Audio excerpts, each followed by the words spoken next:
Talk about them anyway, but you need to be aware of these.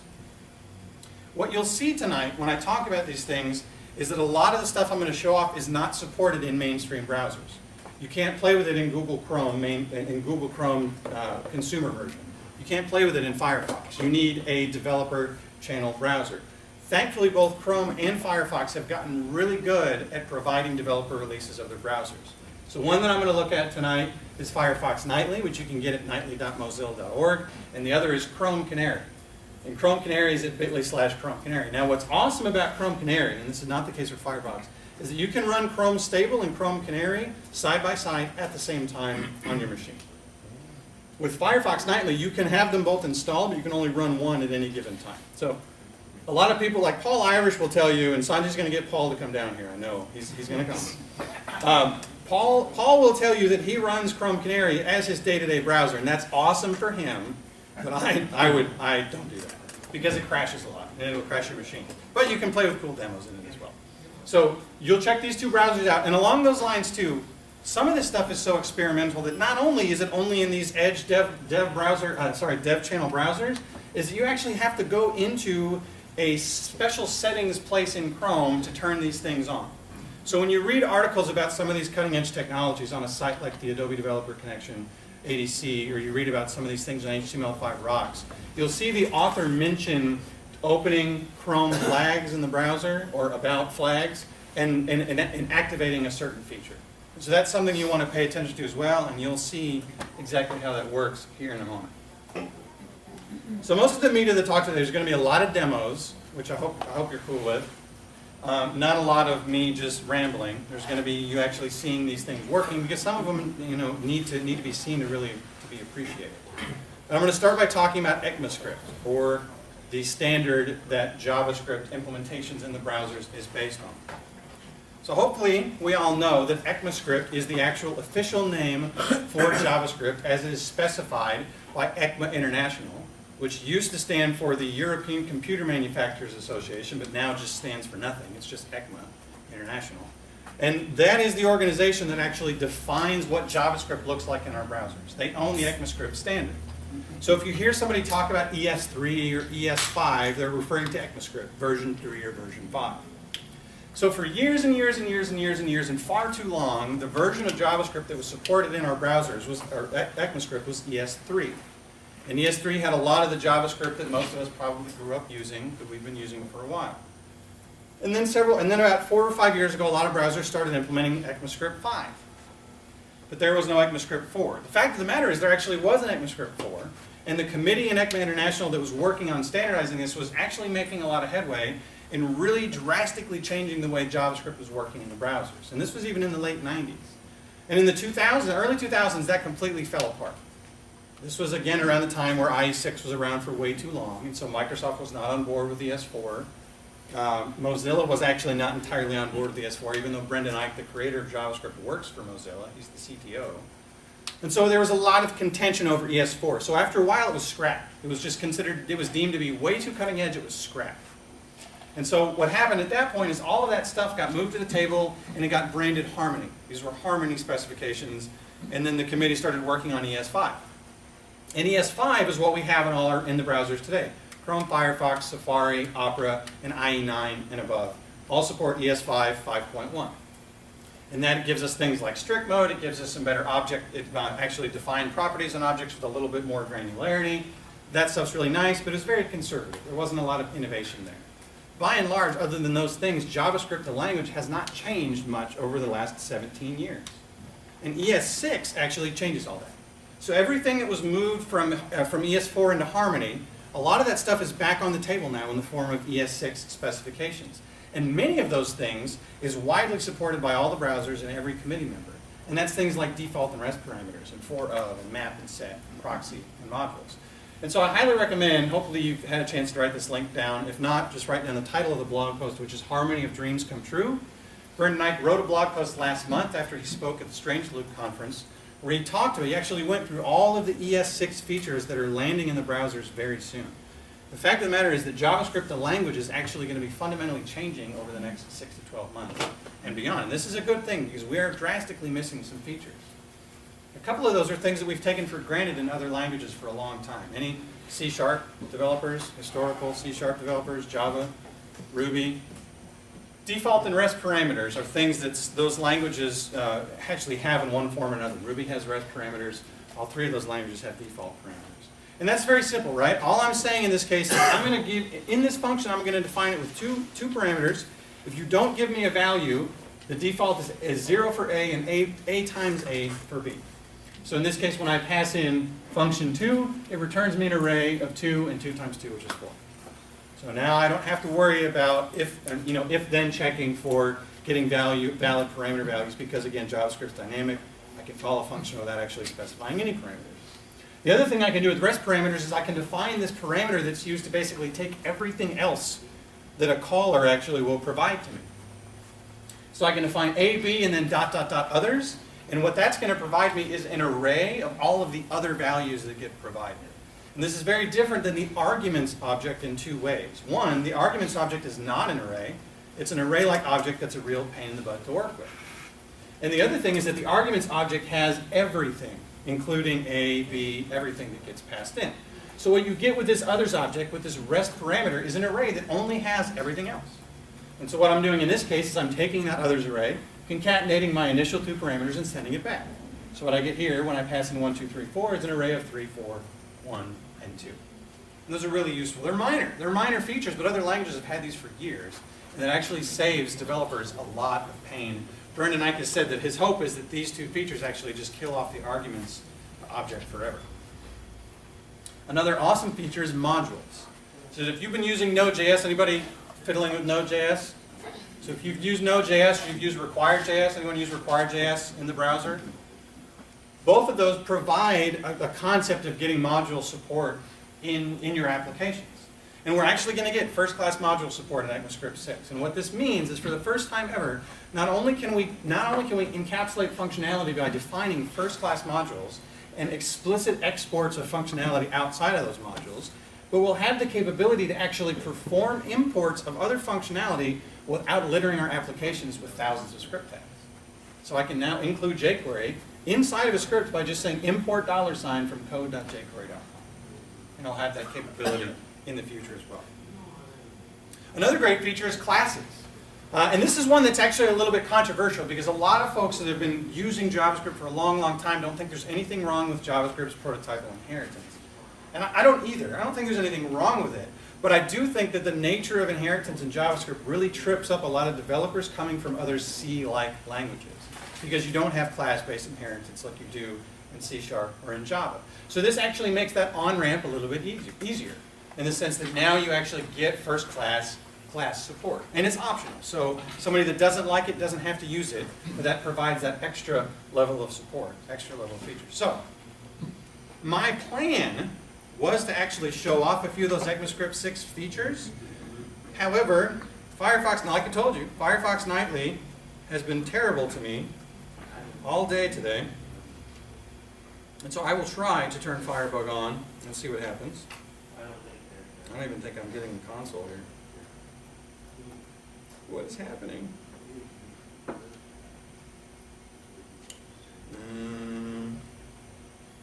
Pardon me for a second. Oh, there it is. So, all right, I'll tell you this much. If you actually want to try some of these ECMAScript 6 features, a lot of them are implemented in Firefox Nightly. Modules and classes are not yet, but REST parameters and optional parameters are supported. And so what you can do is you can open up Firebug and Firefox Nightly and play with those things in the console. Firefox actually tends to be one of the first to implement new JavaScript language features, partly because the creator of JavaScript is their CTO. So they're always going to be one of the first to implement these things, try these out. They've had features in that browser for years that have never been standardized, like __proto__, right? What is now trying to be proposed as this first-class prototype object on every other object is something that, Mozilla's Firefox has had for ages. I would love to show you this stuff, but apparently Firefox Nightly will not allow me to write multi-line JavaScript code right now. So there's nothing I can do. But that's okay, you trust me, right? It'll work. Try it out, mess with it. Firefox Nightly is the way to go. So the next thing I want to talk about is I want to spend some time talking about bleeding edge features in CSS. And I love CSS. I especially love a lot of the CSS3 modules. I am not a designer by background, I'm a developer by background. I wish that I was good enough to be a designer because this stuff is awesome. Like, I love the stuff that designers can do. And I love that CSS has actually grown by leaps and bounds in the capabilities that it provides developers and designers. And some of this stuff is getting even nuts and how awesome and what you can do. And I'll show you a few of those things tonight. One of these is CSS regions. And CSS regions is in the family of layout modules. So hopefully we're familiar with CSS Flexbox, which gives me the ability to define rules for laying out boxes in a as it sounds, a flexible way so they will flow correctly across the DOM. Multi-column layout is good for text. Microsoft has the CSS grid specification, which is a key point of their Windows 8 platform. And then there's another called CSS regions. And CSS regions is similar to multi-column in the sense that it gives me control of how I handle text layout in a responsive way. So this is actually very tied to responsive web design in the sense that I'm defining text and then defining rules in CSS for how that text automatically flows into containers. And so this will make sense when I show it to you, but I'll explain it very briefly. I have some source text that's in a paragraph tag. That paragraph tag is a really, really long, meandering paragraph. Let's say it's an article on a newspaper site, New York Times, right? And I have a container that has a couple of divs with the class of region. And what I ultimately want to do is I want to take that text from that paragraph tag, remove it from the DOM, and distribute it into those three different div elements below. And what CSS regions allow me to do is say flow into, and I'm using vendor prefixes for this one. This is only supported in Chrome Canary right now. Flow into main, so I'm creating just a fake name of something to flow into. And I'm saying remove this from the ID source and flow it into main, this imaginary place in the DOM that you're going to wait for me to tell you where to put it. And then for all of my region elements, I'm saying flow from main. Take it from here, put it in here. And what it ends up doing is it takes the text and it puts it in the first box. And if there's more text than there is room, it doesn't change the dimensions of the box. It respects those dimensions. If there's more text than room, go into the second one. If there's more text than room, go into the third one. And I'll show you what that looks like.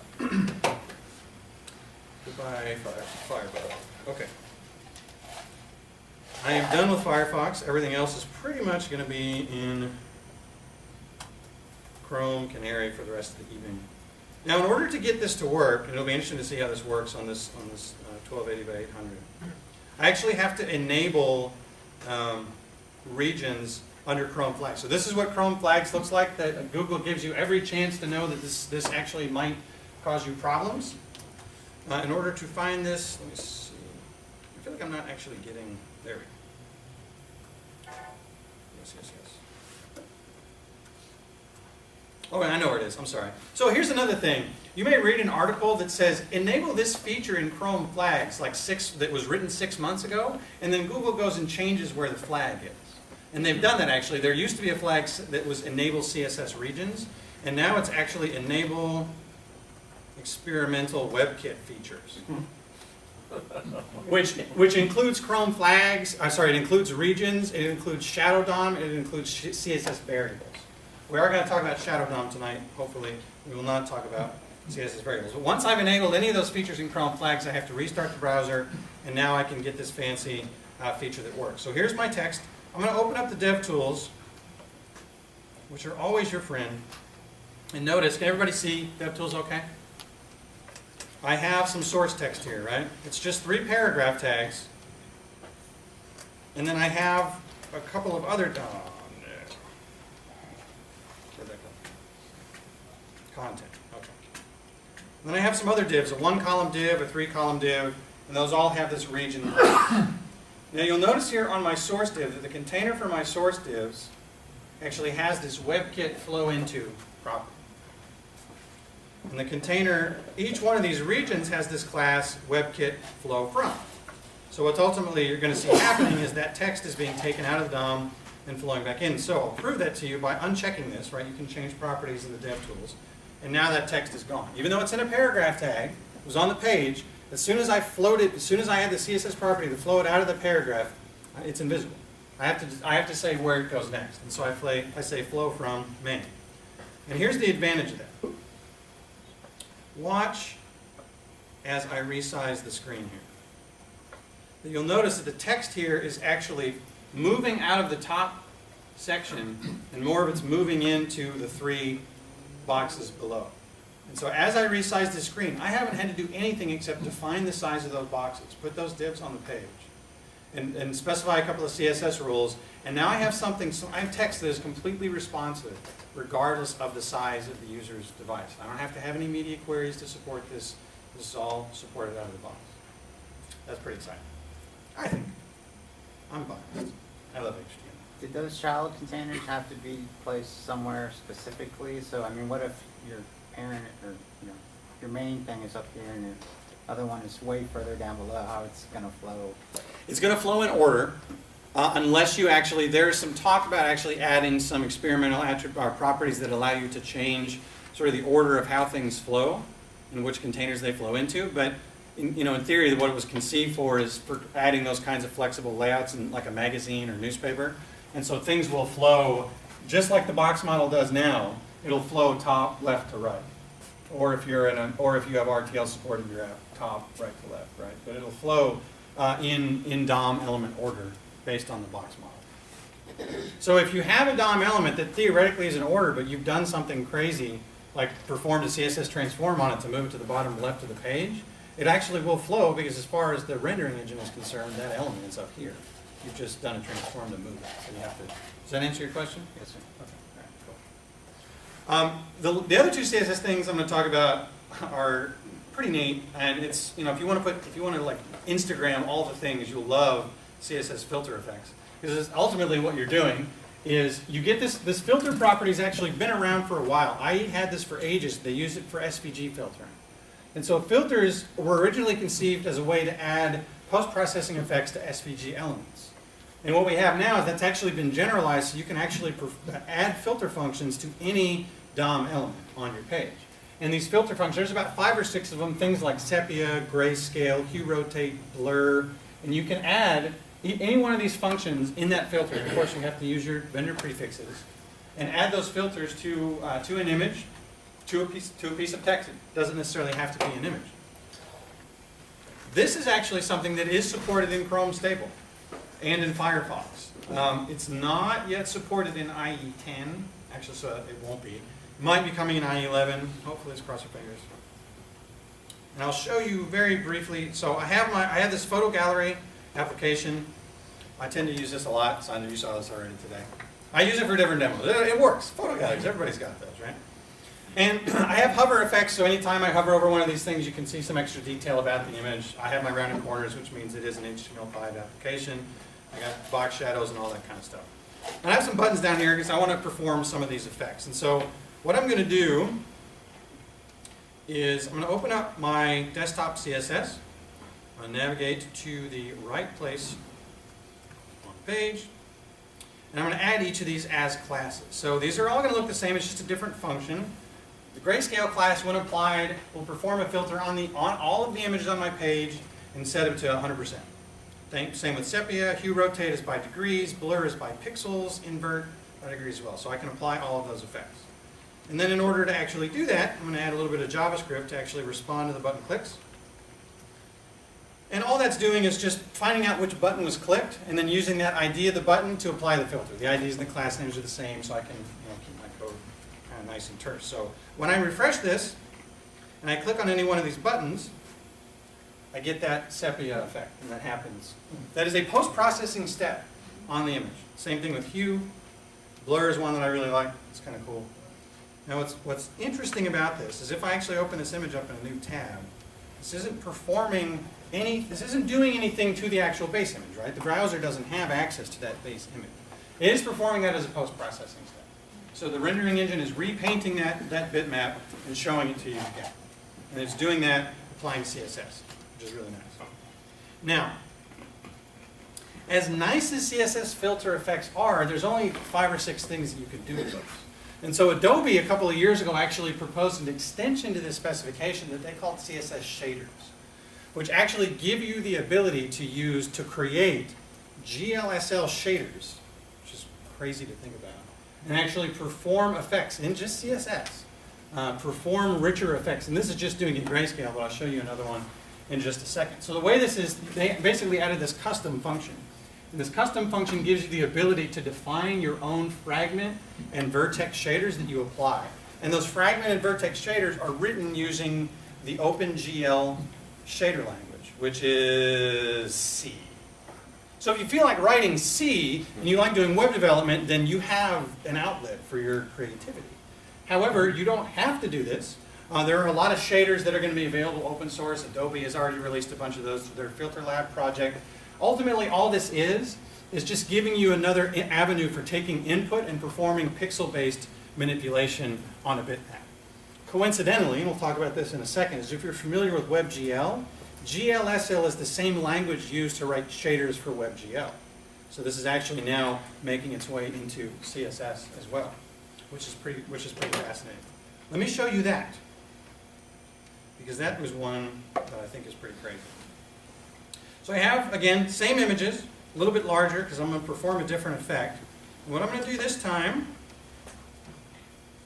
go to a different one, is I'm going to actually add that shader to the hover for each one of those images. So I'm only going to perform that custom filter when I hover over the image. And so let's take a look at the syntax, of course, for this is likely. I have to just trust me on this. I'm basically calling a couple of shaders that I've defined to perform what I'm calling a crumple effect. I'm passing in that crumple vertex shader, I'm mixing it in with a fragment shader, and setting a bunch of other properties. That's all fine and good. Let me show you those shaders very briefly. Those are all defined here. Again, these are FSC. And it's not stuff you have to write on your own. It's readable enough. You can kind of see what's happening. If you're familiar with GLSL, this is going to make perfect sense to you. That's fantastic. So let me save this, and now I will refresh and hover over one of these. Check that out. Now what's awesome about this is you'll notice that it's not just the image that actually got this effect. The box shadow, the wrapper, container around it, and the text actually were all manipulated in the same way. So these shaders, these custom filters actually can be applied to any DOM element whatsoever. They can be applied to text in addition to images. And the sky's the limit in terms of what you can do with these things. Is that text selectable? That is a great question. Well, I'm hovering over it. If I didn't have the shader on, I wouldn't be able to because it's part of the main image itself, right? Once I've hovered over this image and there's a, it doesn't appear so. Good question. So those are custom filters, and those are things that, I mean, Adobe actually proposed these. Adobe is actually doing some amazing stuff in the, oh my God, Flash is dead, we've got to do something department. And it's amazing. And they have put all of their creative talent and all of their experience and years with creative technologies into really pushing the boundaries with CSS. And this stuff is in Chrome Canary today. It'll be in Firefox in no time. It's going to be in all the browsers soon enough. So let's talk about some JavaScript APIs. Oddly enough, the JavaScript APIs that I'm going to talk about are not so bleeding edge that you can't possibly find them in any of the mainstream browsers. I'm going to talk about Get User Media and WebRTC, which actually is supported in Chrome Stable and should be landing in Firefox very soon.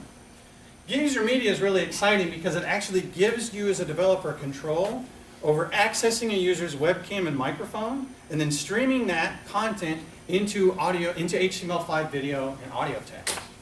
So you can actually do real-time streaming in the browser with audio and video. You don't need plugins.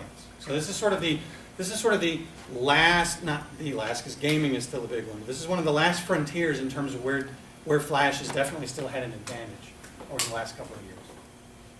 And so what I'm essentially doing here is I'm calling the Get User Media object, which is a global object on the Navigator JavaScript object, saying I want video. My callback is streaming video. I'm taking my stream and I'm setting that through the object, getting an object URL and setting that to the source of my video tag. Now, WebRTC is an extension of that because video chatting with just yourself is lonely. WebRTC actually gives you the ability to pair Get User Media with WebSockets and actually do asynchronous real-time communication in the browser, peer-to-peer, with no plugins, no Skype, no nothing. And I'm actually going to demo that with one of my buddies who actually agreed to hang out and let you guys see that. Hopefully, if he didn't bail on me. I'll show you Get User Media very quickly so you can see how that ends up being implemented. So open this up. I need that first, all I need to do in order to start working with this is add a video tag to the page. That's it. I'm going to add a video tag with some controls. Save that. I'm going to go over to my JavaScript, which is where the real work here happens, of course. And this is very similar to what you saw on the slide. Let's see if I can just text down. Ah, there we go. Maybe not too small. All this other stuff up here is just dealing with the vendor prefixes. We have those in JavaScript too, unfortunately. And I'm just having my Get User Media callback. I'm doing exactly what you saw on the slide. I'm setting it to the object URL, and that's as good as that. Much like a lot of these other specifications, this is opt-in, right? You can't trick somebody into giving you access to their webcam or video. The specifications are very clear that you have to give permission. So if I give permission, I say allow, it'll turn on my webcam. I'll get a notification from Google that it's on and I'm now streaming video. This is just a video tag. I can pause it and walk away because I put controls on this.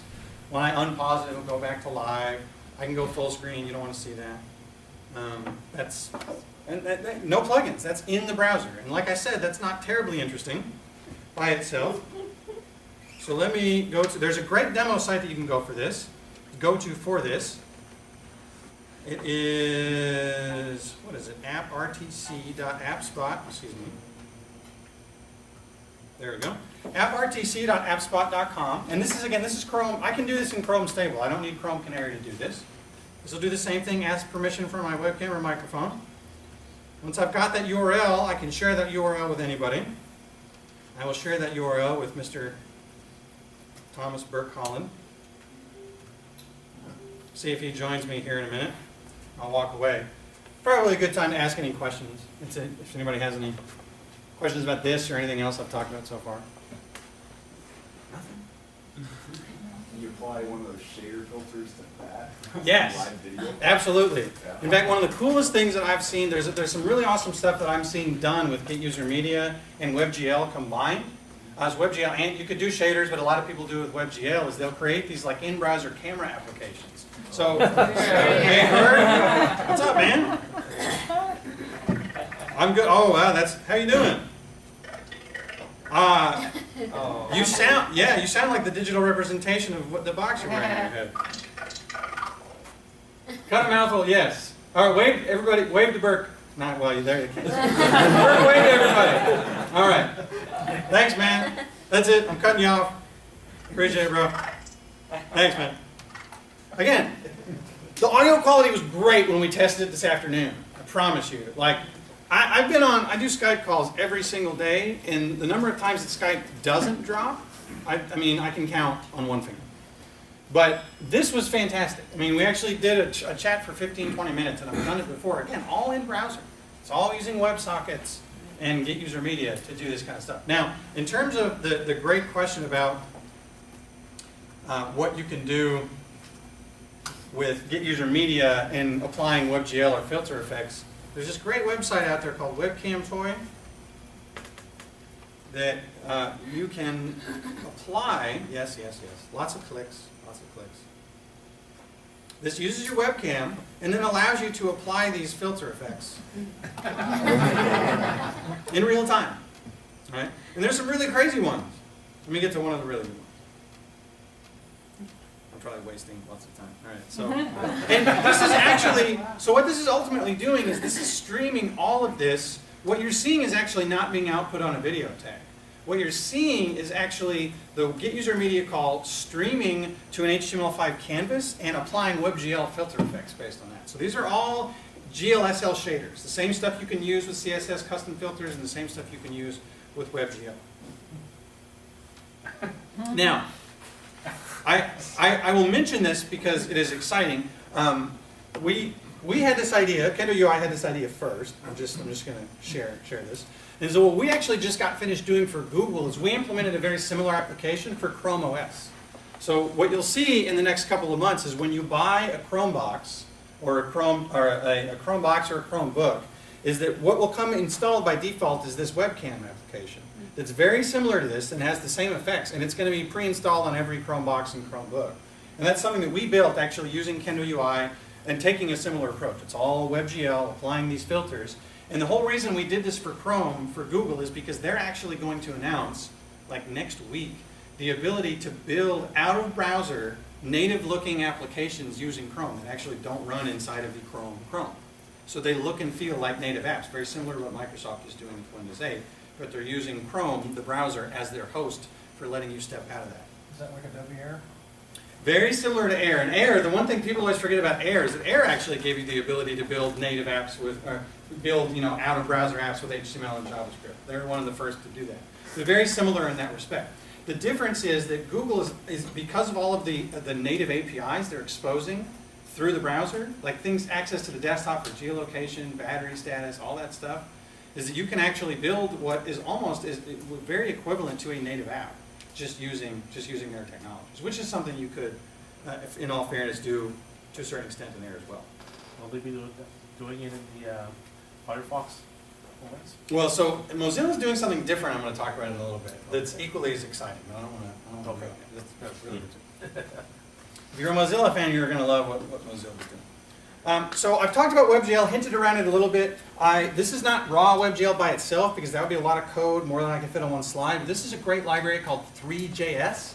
I highly recommend you check it out, 3js.org. And 3JS is a JavaScript library that actually allows you to work with WebGL and Canvas and has automatic feature detection, polyfill support. So you can build Canvas, you can actually build WebGL, animations, and effects, and if those need to fall back to Canvas, automatically it'll handle doing some of that for you.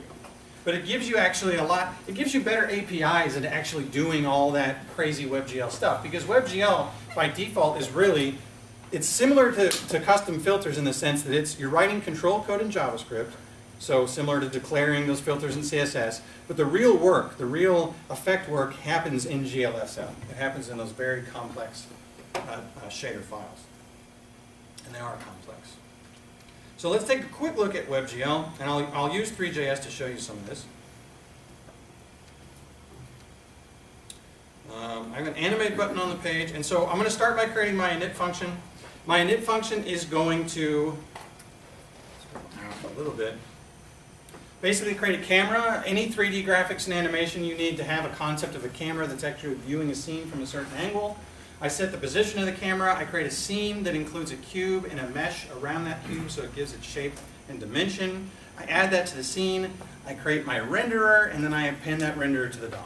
And that's how I've initialized my WebGL animation, or WebGL illustration. By default, all that's going to do is just draw that out once. But in order to add some animation, I'm going to add an animate button, and when I click that, what that does is that triggers this function. Now this is something that I don't have a specific slide for, but is important in the context of HTML5 animations. It's very important for HTML5 games. And this is request animation frame. So this is a new API that actually gives you some browser managed callbacks. So instead of having to use set timeout or set interval and specifying, call this timeout every 16.666667 seconds, which is what you need for 60 frames per second, you're telling the browser, give me an animation frame as soon as possible. And the browser manages that for you. If the browser can give you 60 frames per second, it's going to call it back. And you better hope your code is tuned enough to run in less than 16 milliseconds when it calls it again. If it has to run slower, it manages that. And this is actually really nice because if you've ever seen really choppy animation, one of the worst things you can do with animation is strive for 60 seconds or 60 frames per second and be bouncing back and forth between 20 and 40. That looks horrible to a user. You're better to give them 30 frames per second consistently than you are to try to give them something higher every once in a while. So request animation frame actually gives you that. It actually manages a lot of that for you. The other advantage of doing this is that when your tab is not active, like what Chrome will do, is when that tab is not active, when the user is obviously looking at another tab in the browser window, it actually will slow down that animation considerably. So now you're not actually using the user's battery. You're not killing their processor. Because as you've heard, when you do anything 3D in any of the browsers, your fan turns on like immediately. So this is a great way to heat your house in the wintertime, is to mess with things like in animation. And so once I've done that, I've done all those things, I've got 3JS ready to go. I'm going to click Animate, and I've got this nice little cube here.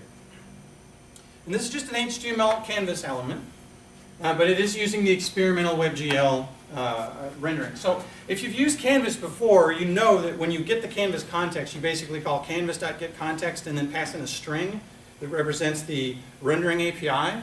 The only one that's supported across all browsers today is 2D. WebGL is not supported across all browsers. And between us, it would be very interesting to see Microsoft ever commit to supporting this. It's going to take 80% browser penetration for Chrome in order for this to happen for Microsoft. Because, and the reason, and this is not an official mic, because again, I don't work for them anymore. My guess is the reason why that is the case for Microsoft is because WebGL directly competes with DirectX. So they have their own proprietary graphics technologies on their platform, and so they have a vested interest in not doing this. So when you write rich 3D applications in Windows 8 today, you use DirectX, you don't use something like WebGL. However, this is supported in Firefox, it is supported in Chrome, and Chrome and Firefox combined do have quite a bit of market penetration now. Microsoft is no longer the leading browser, so this is something to definitely pay attention to.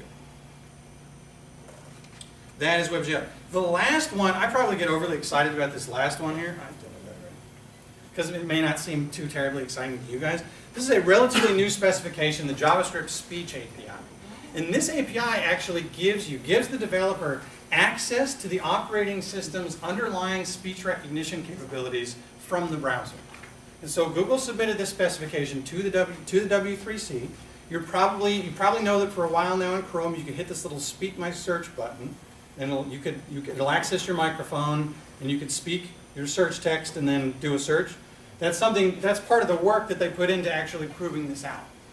And so what you get with this speech, and this is not doing a web search behind the scenes, it's not network dependent, it's not calling some API.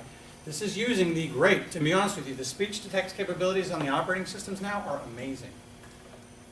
They're great in Windows 8, they're great in Windows 7, they're phenomenal in Mountain Lion. I mean, the integration that they've done in the speech to text recognition, I feel bad for guys like Ray Kurzweil who built all these like Dragon naturally speaking tools and stuff, because they've basically just been put out of a job. I mean, that's how good this technology is, and it's built into the operating systems. You get that now in the browser. And so I basically can create a speech recognition object, specify how many alternatives I want you to give me, because every time you speak, obviously that comes with a level of confidence. How confident the browser is that what you've said is actually what the user said is what it thinks it actually meant. And then I can do something with that. So instead of belaboring that code sample, I'll actually show you how that works. This is something I am not 100%. I'm going to do the easy demo, which is basically just populating a search text box when I say click to speak, and that's it. So the way that I'm going to do that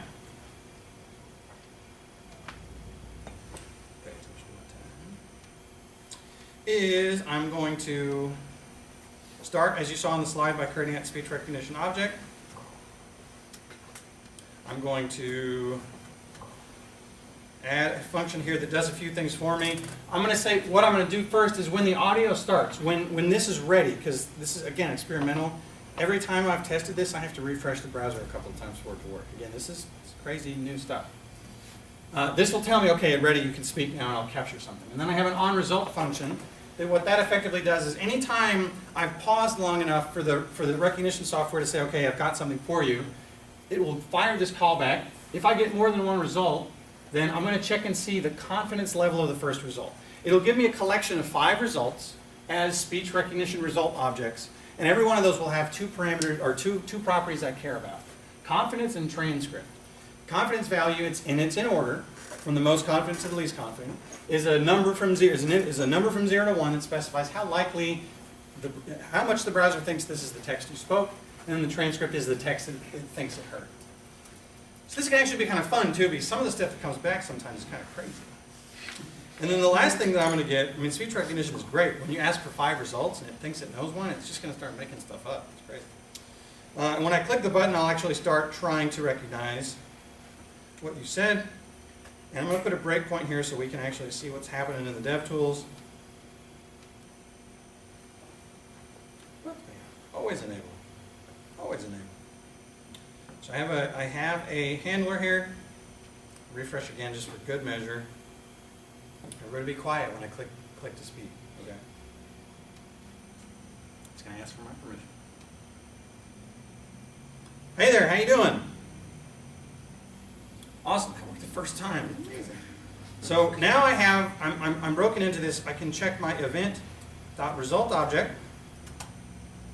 And notice I have this array of speech recognition objects here. And so let me expand this even further. The first one, it's 80% certain that what I said is, hey there, how you doing? That's accurate, right? But the others are great.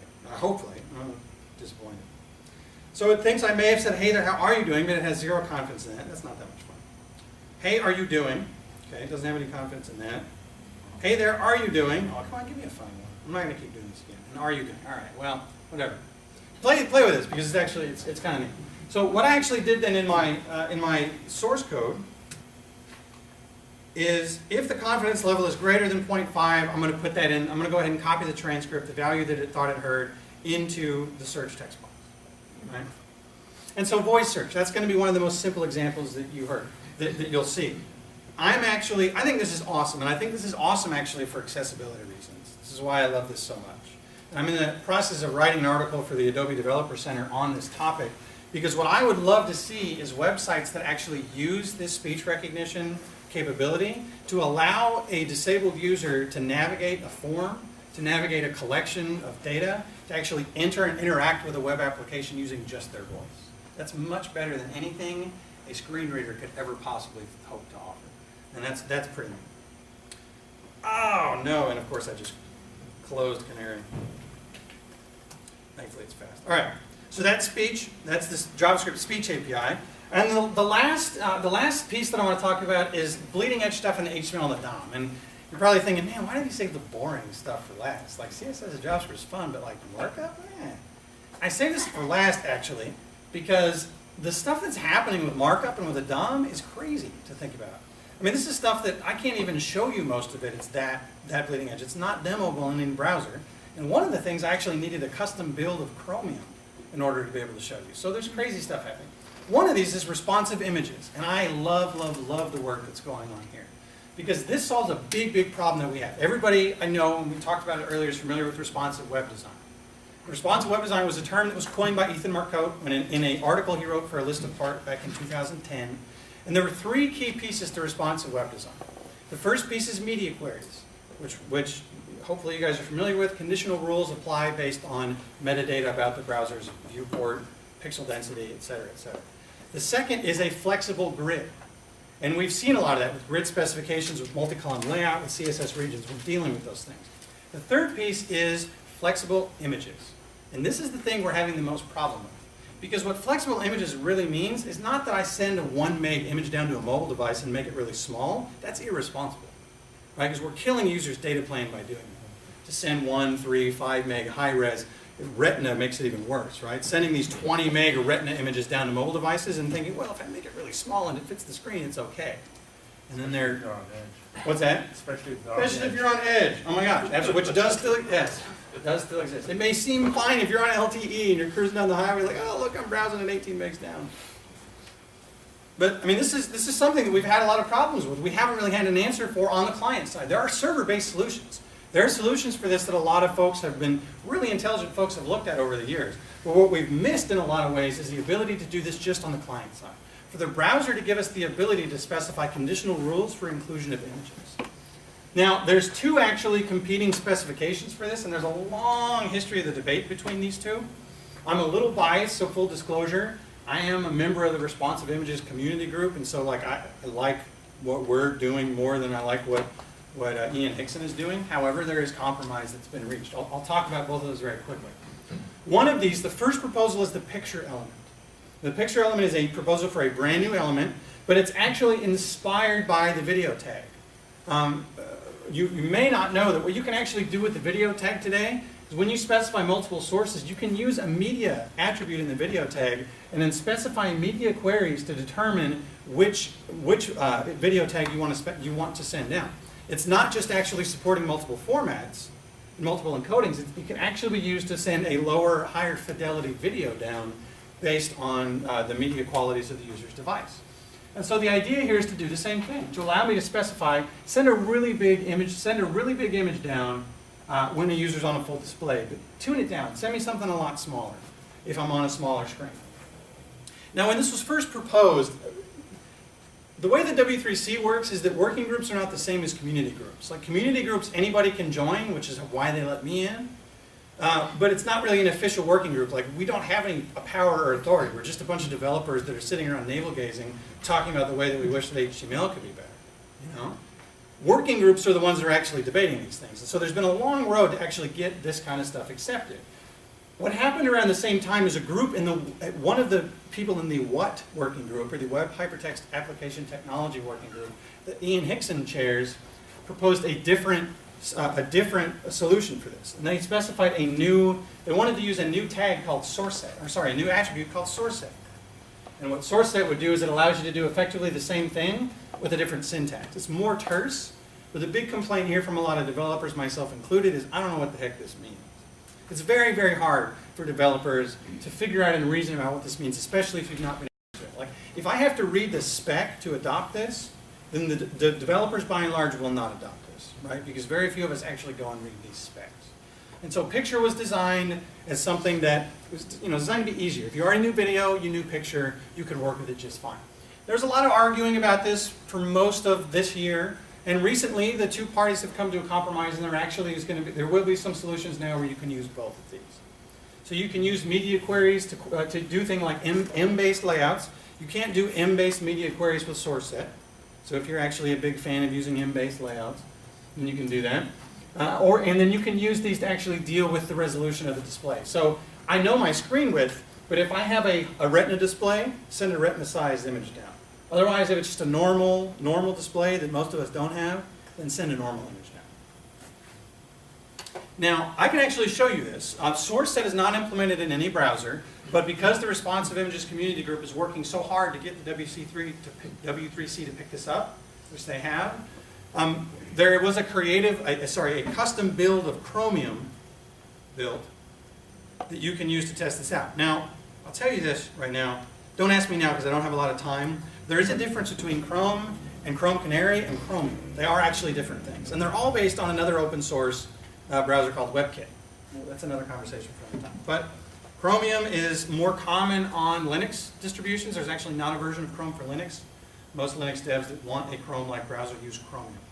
So if I have this turned on, if I actually am using this custom build of Chromium, which you can actually get on this page if you go to demos.responsiveimages.org, is I can check out any of these demos to see what's actually happening. So if I click on this grid system demo, I see my nice fancy image here. This is the picture tag that's actually being surfaced to the browser. And if I open up my DevTools, I'm going to open up the network tab so you can actually see what's happening here. And I'm on about 1280.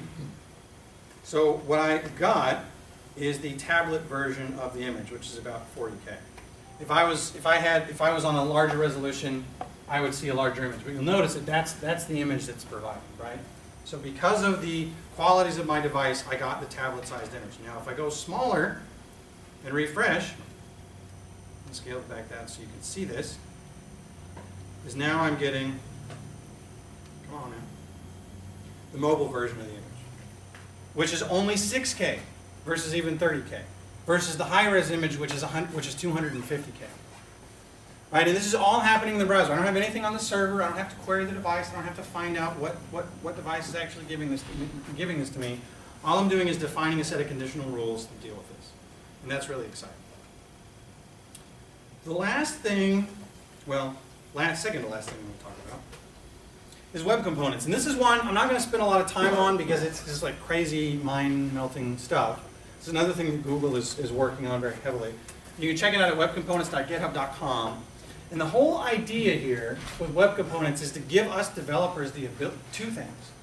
One is to give us extensibility in HTML markup. So we can actually define custom elements that don't have to be vetted through the W3C before we can use them, is one thing. And the second thing we get is encapsulation of functionality. So we can actually define widgets and units of functionality that we distribute to other developers and other teams that are encapsulated. They're locked away from the other developers from their use. This is maybe actual markup that they're using, but they can't access it. So that actually that's four pieces that makes up. One is templates. So we actually are talking about getting first-class template support now. Instead of using embedded script tags, we can actually have a template element that we can work with to actually access other DOM elements, and this would be first class. Second is custom elements, which I mentioned. So this actually gives us a syntax for using this element tag and defining that it extends an existing HTML tag. So I can define a new element that extends the button, so it gets all the functionality of the button element, but I want to call it X fancy button. So I add some scoped styles to it, I add some extra markup, and then when I declare it, I'm just using a button, but I'm using this is attribute to say it's a type of X fancy button, and now I've got this nice fancy button on the screen. Question? How are browsers going to know what to do with it? Well, there's specs for that. So there's very, very specific parsing rules. Effectively, what they know to do with it, if I do this, because ultimately this will be on 2 different pages. This is my button that's on, I'm in developer who's consuming this widget, and I downloaded this widget as a separate .html file in another page, and that somebody else created for me, some open source developer. What the browser will do when it sees this is, all right, I'm going to create a button, but because it's a fancy button, I need to actually now use this template to actually render that to the screen. So I'll give you the button, and then I'm going to add this extra functionality based on it. And this little content tag here is actually how it inserts the rest of the button. So it takes the button, it puts it in here, and it adds all this other stuff from the template as well. And that's how the browser knows to work with it. I understand the sentiment that you're feeling right now, because I am still trying to figure out what the heck this all means. I promise. I'm showing you this because this is stuff that actually I have every expectation is going to be mainstream in the next year. Next year? Or two. Or two? Because, honestly, Google has the cloud and the market share now to do really whatever they want. And, They can't make the other guys do it, though. well, actually, they're getting pretty good at figuring out how. So do you know what Mozilla's #1 source of revenue is? Google.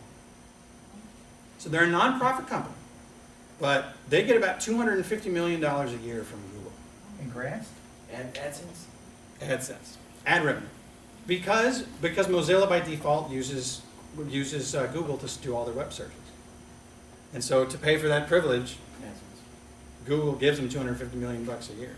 And so now, I'm sort of oversimplifying the relationship there because they're also both very open companies, and so they get along much more so than either would with Microsoft or Apple, who are browser vendors but are very proprietary in their approach to the browser. And so it tends to be, the scenario now tends to be whatever Google does, Mozilla does as well, with a few exceptions. And I'll talk about one of those in just a second. But I'm sharing this stuff, and I'm going to skip decorators because that's just... and then the last piece is one that I'm actually going to show you a second, and this is something that's in the browser today. So I mentioned encapsulation. And part of the reason why this is possible is through something called the shadow DOM. And the shadow DOM is like a DOM within a DOM. So you can actually create your own little hidden DOMs inside of the page that can be used to display functionality to the user, but can't be accessed and styled by the developer. I am going to demo that because it is worth seeing. I'll show you that very briefly. And I'm going to demo it by showing you an HTML5 video tag. Because if I open this video tag up in the DevTools, and you'll see this, you can see this in Chrome Stable today. This little gear here in Chrome is actually how you access Chrome's DevTools settings. And there's an option here where I can turn on and off accessing the shadow DOM. You can do this today in Chrome Stable. If I click that button, on an element like video, what I'll see now is this thing called shadow root. So, and then inside of there I see this div, and another div, and another div. And look at that, an input button. This is the play button on the HTML5 video tag is a button. It's just an HTML5 button. That's how the browsers have actually implemented these fancy new HTML5 controls, is by using the same controls and tags that we've been using for 15 years and just wrapping those in extra functionality and then packaging all of that up in a shadow DOM and hiding it from you. So you can't access it. Like I can't style this button. It's hidden from me.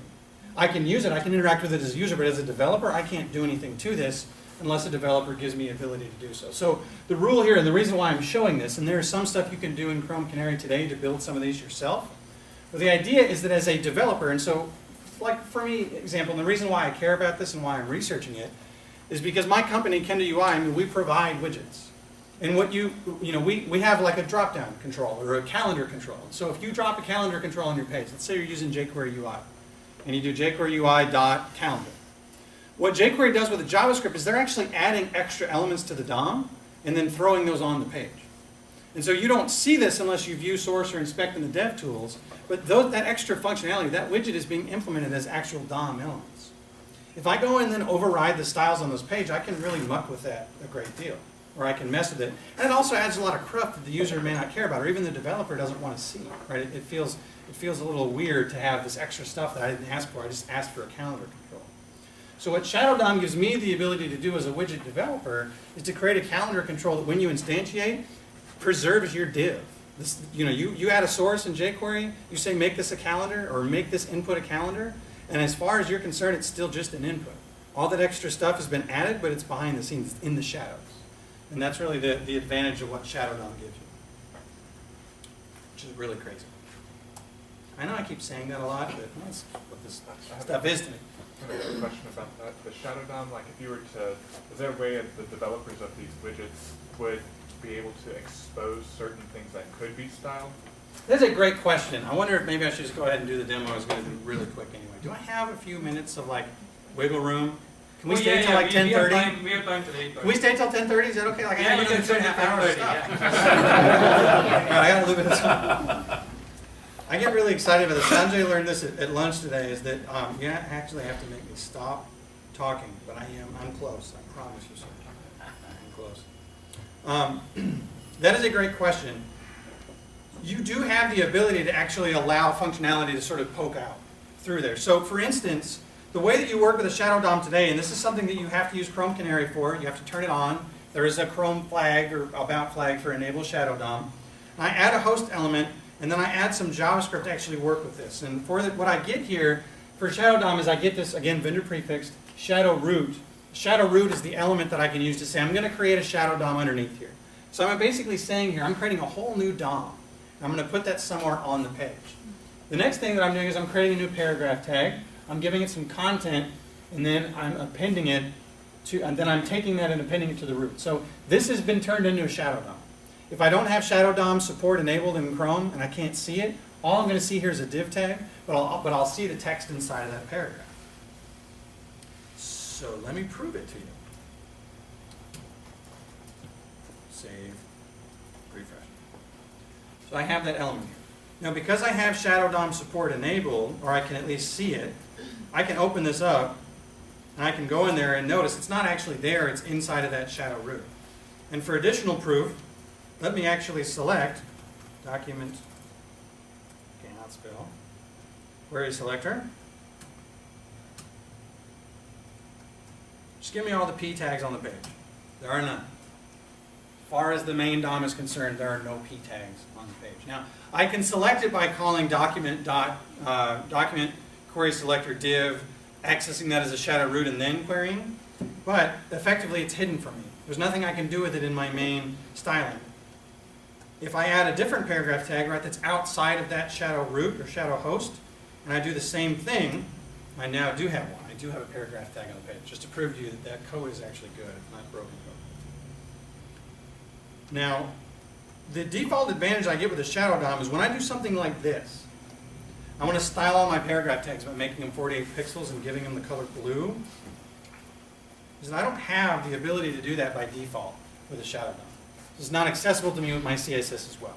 CSS is outside of the bounds of that. But, to answer your original question, I can use this property called root.applyAuthorStyles equals true.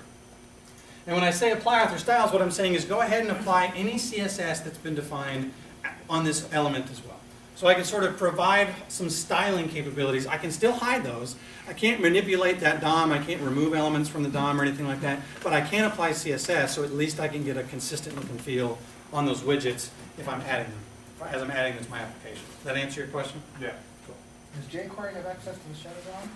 Well, jQuery is just a wrapper on document.getElementById. Yeah. So it Exactly. wouldn't. Hmm? So it would. Yes, the same thing. Yeah, would not have access to it unless you specifically provide it. So that's the benefit of that level of encapsulation that you get with these things. How about being able to style specific tags inside the Shadow DOM and not just everything? Yeah, you do get that level of control. Specific pieces That, to it? though, yeah, you can say, I'm going to expose these things, the way you do that is with templates. That's part of the reason why templates are so bad. So the reason I mentioned those things together in web components, the reason I mentioned templates and shadow DOM and custom elements, is because those things actually all work together. And one of the ways it does that is to give you the ability to define either custom data that gets intermixed with those elements, so custom tags, or also custom styles as well, so you can scope certain styles and things like that. That stuff's not actually supported yet, because it's really, right now, it's just creating shadow roots and manipulating them and things like that. But all that stuff is in those specs. And if you go to that webcomponents.github.com, all of the specs are linked from there. And there's actually, you don't have to read the specs. I'm not a big fan of reading specs, but there actually is an explainer. The guy that wrote these specs from Google actually wrote this really nice explainer document that walks through all these technologies and explains them quite well. He's much smarter than I am, so I still don't get like 60% of it, but enough to where I can feel like I'm not an idiot sharing it with you guys. So we'll go through that quickly. The last thing, the really honest to God, last thing that I'm going to talk about is devices. Because it's now, you can't have a conversation with HTML5 without talking about devices. Not just browsers, but what HTML5 is doing to native application experiences as well. So we're all familiar, I'm sure, with what Microsoft is doing with Windows 8, making HTML, JavaScript, and CSS first-class programming paradigms on the platform. Right? I can write JavaScript and HTML and get access to the same APIs that a C# or VB.NET developer gets on the platform. That's pretty heady stuff, and I give Microsoft a lot of credit for making that decision, because that opens up their platform to a lot more developers than they've ever had in their history. They're not the only ones doing it. As I mentioned already, Chrome with Chrome OS is really doubling down on trying to build an experience and trying to build consumer-grade devices that somebody can go and buy for $250 at a Best Buy, and they have a full operating system that's really nothing more than a browser. I mean, the entire Chrome OS operating system is a browser. It is Chrome. It is the Google Chrome browser that makes you feel like it's a desktop, but you don't have file system access. You can't connect your webcam, and you can do things like that, connect your camera and pull in pictures and things like that, but it's all cloud-based. It's connected to Google Drive and all this kind of stuff. As I mentioned already, the webcam application that we built for Google is it's shipping, it's in there, right? It's going to be, the idea that Google had in asking us to build that was to offer the same kind of experience that, when you used to, remember in the early days when Apple stores were new and you'd go in the store and you'd open up, what's that photo app that no one ever uses anymore? I have it. Not iPhoto, not that one, but where you take pictures. Yeah, photo booth, thank you. Yeah, they have photo booth open on their 30-inch displays and you take pictures and perform effects and stuff. And that's what Google's trying to do, offer the same sort of in-store experience to people and using web technologies to do so. The last piece, this is where we come back to Mozilla, is that Mozilla is actually taking the boldest move of all, and that is their Firefox OS project. And they're literally trying to build an entire phone operating system using nothing but HTML, JavaScript, and CSS. Yes. Now, none of these are on the market. There's a simulator I'll show you in just a second. But where this benefits us as developers is their Web API initiative. Because as a result of their effort, what they're doing is they're going through every single piece of a hardware device and figuring out, how do we write a spec? They're very good about this. Microsoft did not write a lot of specs when they released Windows 8. They've contributed their share, but Mozilla is very spec first. Let's write a spec that gives us access to making phone calls through the browser, telephony features, sending SMS messages, dealing with payment and accessing FM radio, battery status, the contacts API. All of this stuff they're writing as specs, and they're pushing this stuff through the W3C with the intention that all browsers will offer these up as first-class APIs in the browser. So the sky's the limit in terms of what you can do. There will no longer be a barrier between what you can access in the browser and what a native desktop developer can access. And this is really exciting. You can check out arewemobileyet.com. That's Mozilla's site where they're tracking the status of all of those APIs, and there's a lot more. And I'll show you, actually, I'm going to show you a demo of that. Because if you're running the latest version of Firefox, and this is not Firefox Nightly, but the actual Firefox app. Oh, no. I mentioned earlier you can only have one instance of Firefox running at a time. Try again. Is that if you're running Firefox, I believe it's 16 or later, or maybe it's 15 or later, you can go to, the Firefox OS project used to be called Boot to Gecko, or B to G. So So if you want to install the Firefox OS simulator, it's called R2D2B2G. R2D2, yeah, B2G. And that actually takes you, this is where you can download it from. You download it and install it, and once you've installed it, you can actually, it adds to your tools menu this Firefox OS simulator. And when I turn this on, I get this manage, I can actually install apps inside of here. So they're building, and as part of this process, Mozilla is building an app store. And the ability to write, same as what you can do with Microsoft, same as what you're doing with Chrome now with Chrome OS. You can write apps, full-on native apps, HTML, JavaScript, CSS, and load those up on the phone and install those. Deploy them to their app store. Users can install them from the app store as well. So when I turn this simulator on, hopefully, cool, it's going to open up a new screen, and this is Firefox OS. This is a full-on phone operating system written in nothing but web technologies. The code to actually map these key presses to waves, to sounds, is actually just JavaScript. All of these features. What's crazy, the inception piece of this is this part, right? The Firefox browser written in an OS that's written in HTML, JavaScript, which means the browser that renders HTML, JavaScript, and CSS is written using HTML, JavaScript, and CSS. That's great. That's Firefox there. I definitely recommend keeping an eye on that because that is just, that's amazing, amazing stuff. And I give Microsoft, Google, and Mozilla a ton of credit for pushing this. I mean, it's these factors and this stuff at the end and the relationship to mobile is part of the reason why I think this stuff is coming faster than we might think. And that's really the point that I am making today, is that all of this stuff, it may seem way out there. It may seem like there's no way that I'm going to see this in the next 2 to 3 years. And it might land on our doorstep in the next 6 months. I don't think it's anything to be afraid of because, again, these are all opt-in technologies. If your company, if your organization, if your clients aren't ready for these things, you don't have to use them. No one's going to force you to. But you do need to be aware of what's out there because it can save us a lot of headaches and the capabilities that we can provide.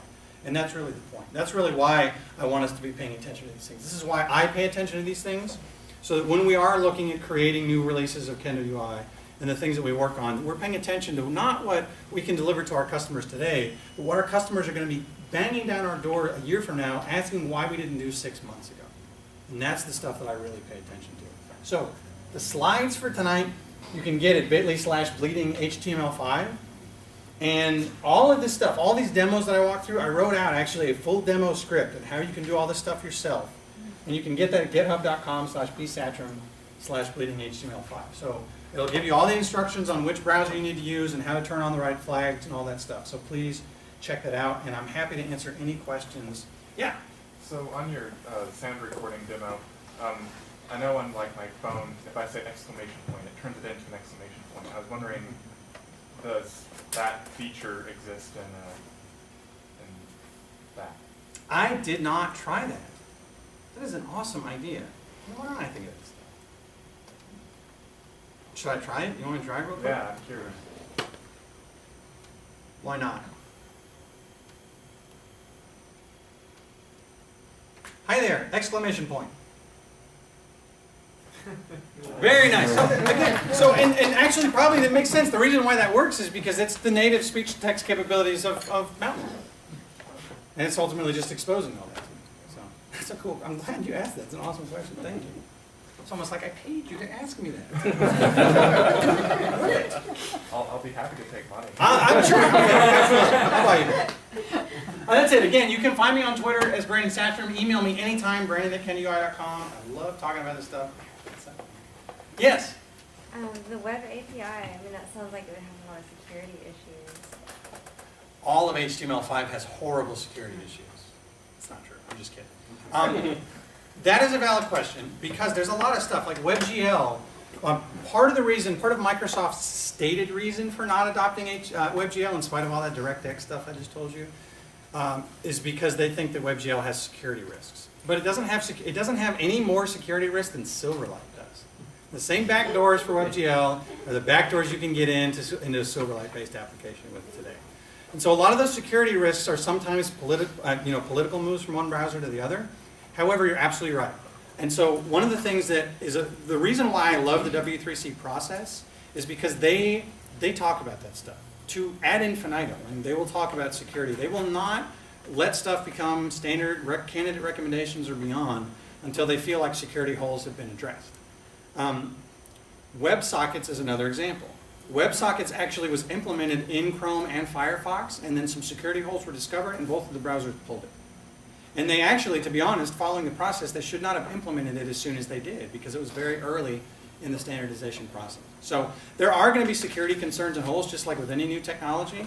But the beauty of the standards process and the fact that we have multiple browsers looking at this and working on it, and other great companies like Adobe and IBM and many, many others, is that they're going to see these things. They're going to pay laser attention to what it means to them, because they're not going to take on security risk any more than any of us would in our own lives.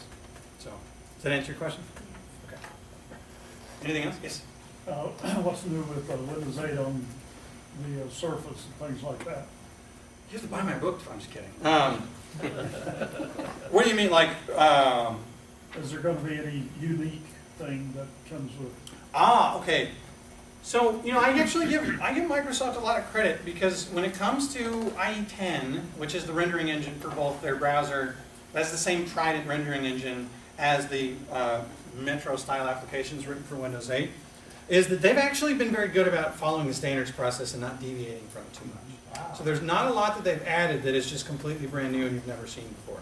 One exception is they do have first-class support for what's called the CSS grid layout specification. And the grid layout specification is a CSS spec that actually allows you to define what we used to do in table-based layouts, right? Is we put these big tables and TDs and TRs on pages so that we could get our layout exactly right. We need to get an element into certain things. We created a bunch of empty crap on our pages just to get something like 3/4 of the way down, because we didn't have a way to do it before. Grid layout gives me the ability to specify a semantic grid for my page without using markup, and use CSS to define how wide the grid is, how tall it is, how many cells, how many columns, how many rows, and then with child elements to say very specifically, place this in column 2, row 3. And so that is something, and that actually makes perfect sense to me why Microsoft did that and didn't wait for it to be standardized.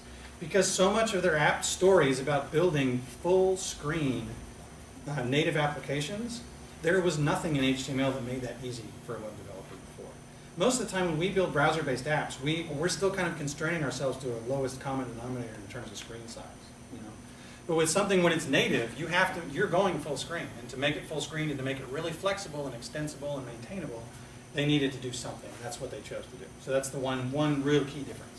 So it's true that Windows 8 works with devices, pretty much any device, including desktop PCs and mobile devices? Yeah, so the beauty of Microsoft's approach with Windows is very different than Apple's in the sense that they wanted to release sort of one operating system to rule them all, right? So it is a desktop operating system that also works on tablets and slates. There is an exception to that that I don't know that I want to get into too much now, but it is that if actually you're running the Surface, you are running Windows 8, but it's not Windows 8 that can run QuickBooks, right? Because you actually don't have access to old desktop applications. On the Surface that's out, there is going to be another kind of Surface called the Surface Pro that actually will support full-on Windows 8 with desktop, install anything you want on it. And it'll look very similar to the Surface that's out there today. The difference is that the Surface of today, what they're calling the Surface with Windows RT, is it's an ARM-based chipset. So it actually cannot run x64, 64-bit and x86 apps. Whereas what you'll get with that Surface Pro is a full-on computer with an Intel-based low-power chip that probably still will have a fan and heat your lap. But I'm sort of editorializing a little bit. I can't help myself. Does that answer your question? So Yeah, sure. It's kind of an odd, confusing mix of stuff. What about TypeScript? Is that catching on? It is in the Microsoft community, and we have a lot. So as a purveyor of JavaScript tools, we do have a lot of customers that are .NET developers and are doing ASP.NET MVC development, and we get a lot of requests to add TypeScript support into Kendo UI, which for us is just building definition files. It's not all that different than building building VS IntelliSense files like we did before, so that you could get statement completion. It is catching on, and I was very skeptical at first, but I actually applaud Microsoft at trying to innovate JavaScript. I love CoffeeScript for the same reason, because it's not an attempt to try to replace JavaScript and say, oh, the JavaScript stinks, use this instead. That's what Dart and other things like that are for. What TypeScript and CoffeeScript do in a lot of ways is say, let's experiment with what's possible. Let's play with what could be done in JavaScript and see those things maybe make their way into the ECMAScript standardization group. Anything else? Yes? The video that you had, the conference, can you do like multiple conferences at the same time? Or you Yeah. If someone else, I was actually almost half expecting somebody to kind of jump on that same URL and sort of add like a third face. I don't know, not many people have their screens open, but yeah, you can add. I don't know the limit because it is still just a prototype. It's just a demo. Yeah, you can add multiple. It's all peer-to-peer to peer-to-peer to peer-to-peer connections. I don't know how format it is, but yeah. When are we gonna see it on Google Hangouts? So another one of the reasons why, so WebRTC is another Google spec, and Google is very different from Microsoft in that key way, in the sense that Microsoft will write a spec first and sort of wait for it to go through. Google will implement something and then write a spec. So you saw that with speech. You've seen that with WebRTC is the same way. So what they're doing today with Google Hangouts is actually expecting, they're expecting all that to be a lot easier once WebRTC is actually fully supported. But if you're using a browser that supports WebRTC, like for now, Chrome 75,000, like whatever I have on my desktop, if I open up a Google Hangout, it is actually using WebRTC. It's using Get User Media, and it's using WebSockets to pipe that back. And I don't know, have you seen any on Google Hangouts any of the effects that you can add? Like you can put like crowns on people's heads and stuff like that. That's using WebGL. So they are using these technologies in the apps that we use every day. And that's pretty exciting. So. All right, that's it. Thank you all so much. I appreciate staying here.